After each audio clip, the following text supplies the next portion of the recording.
7 நாட்களாக குழிக்குள் விழுந்து உயிருக்கு போராடி கொண்டிருந்த பசு.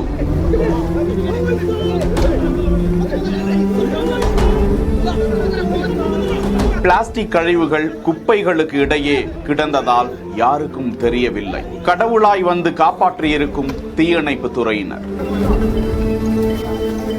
கேரள மாநிலம் மானந்தவாடி என்ற பகுதியில்தான் இந்த நிகழ்வு நடந்திருக்கிறது.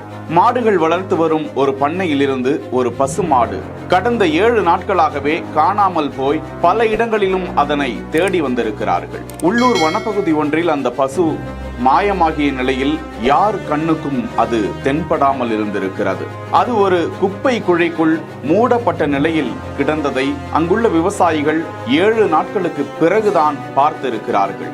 உயிருக்கு போராடி கொண்டு கடைசி கட்டத்தில் இருந்த அந்த பசு தற்போது மீட்கப்பட்டிருக்கிறது. தீயணைப்பு துறையினர் கயிறு மூலம் கட்டி அந்த பசுவை உயிரோடு மீட்கக்கூடிய காட்சி வெளியாகி இருக்கிறது.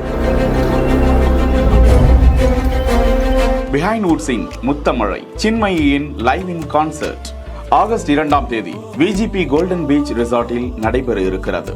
இதற்கான டிக்கெட்டுகளை BookMyShow, district by Zomato, கின் ஆகிய ஆப்களில் புக் செய்து கொள்ளலாம்.